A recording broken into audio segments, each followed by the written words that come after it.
بسم الله الرحمن الرحيم waxaan kusoo jirnay maadadeenii quantity surveying waxaan kusoo jirnay jabtarkeenii labaad waxaan soo gaarnay cashirkeenii shanaad maanta cashirkeena waxa uu ku saabsan yahay excavation and BCC for raft foundation waxaan qodaynaa sabad yar oo mangaroona aan ku shubaynaa ama lean concrete waxa loo yaqaan raft foundation yani waxaan soo saaraynaa imise mitir cubic ayaa la qodayaa laguna shubayaa sabad yar oo plain cement concrete for raft foundation ashkeena maanta ciwaankaas ayuu ku saabsan yahay first let us discuss what is raft foundation definition badan ayaad heli kartaa laakiin mid aniga soo qori waaye raft foundation is often used when the soil is weak, as it distributes the weight of the building over the entire area of the building and not over small zones like individual footings, individual footings, or at individual points like pile foundation. Yeah, this reduces the stresses of the soil. يعني raft foundation waxa waaye dhammaan in la qodo yani in la buuxiyo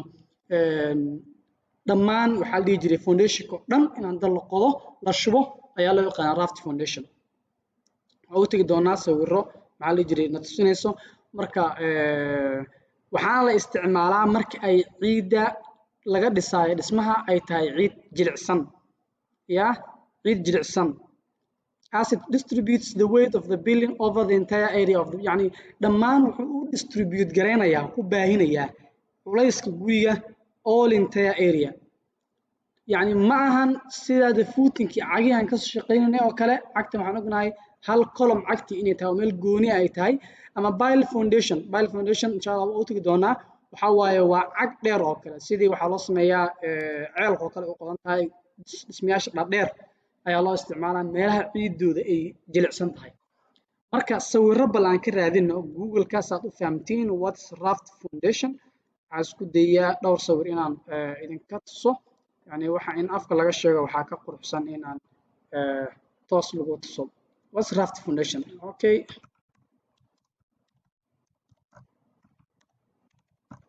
raft foundation waa kana eeg sawiradan si fiican u fiir waa fahmaysaa marka raft foundation waxa la yiraahdo okay kuwana soo jeedid raft foundation you see raft foundation marka waxa waaye waa foundation iswato dhamaantii waa kana soo jeedid raft foundation يعني kuwan kolomyadi waaye waa kana marka waxaan ka shaqeeyay raft foundation waxa waaye foundation asaga dhan yani intii la qoday oo dhan waa la shubaa mujida raft foundation maatna waa la yiraahdaa marka waxaan filayaa inaad si fiican u fahamteen what is raft foundation waa kana soo ma jeedid kana si fiican kugu cadeynayo maatna waa la yiraahdaa mat or raft foundation marka waxaan soo saari rabnaa inta mitir cubic ee la qodayo ama lagu shubayo BCC maanta cashkeena waa inta kuwan taagan kolomyada waa oo jeedaa marka bil misaal yatadix al-maqal waa okay inta marka dan kaga gudbo waxa la yiraahdo raft foundation aan fiirina marka waa kana marka plankeena aan ka shaqeynayna intaan ayaa lagu shubi doonaa raft foundation ujeedin haddii si fiican aan ku sii tuso let me make it clear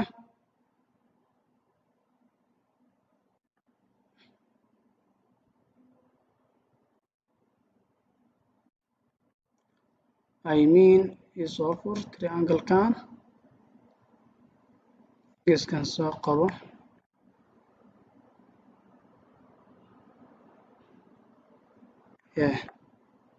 ilaa inta imow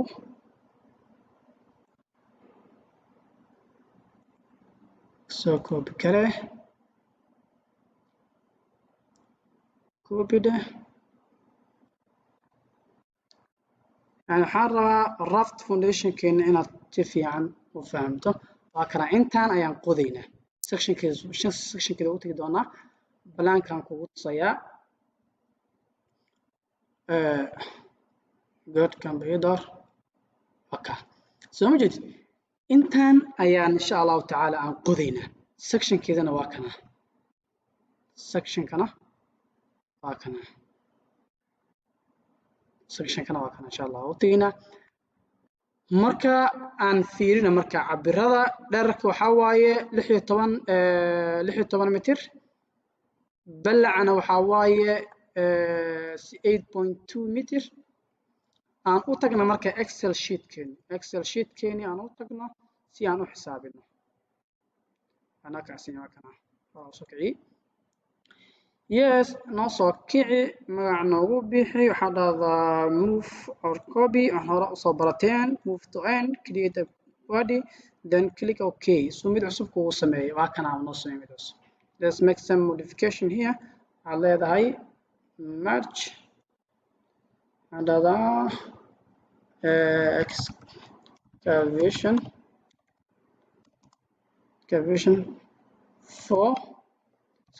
for raft foundation yes موجودة excavation for raft foundation good انتنا ku qor maxaad leedahay excavation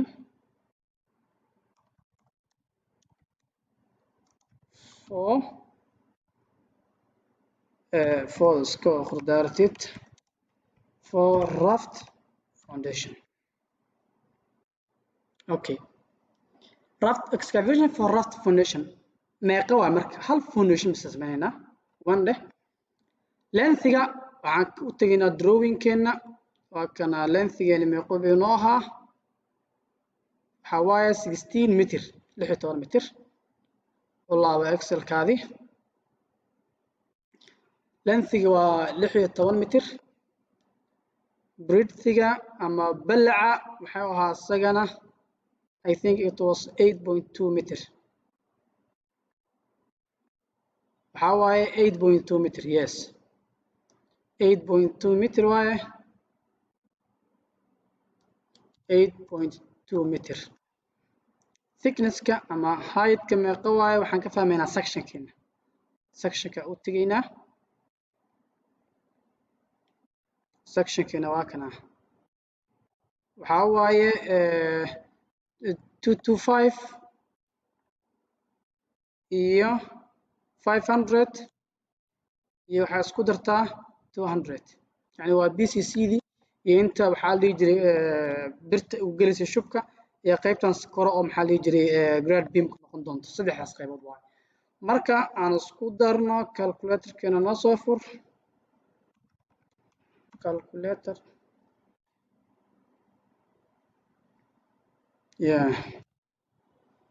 calculator-kaada soo furo waxaa dhahdaa 225 plus 500 plus 200 soo mahayn waxaa waaye 925 waxaad u qaybisaa 1000 waa 0.925 thickness-ka ama height-keena aan qodayna waxaa waaye 0.925 Excel-kaadi ku laabo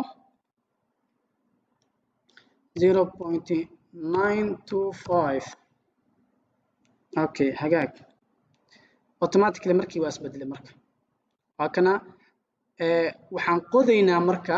aan kugu soo dhaweeyo waxaan qodaynaa sorry waxaan qodaynaa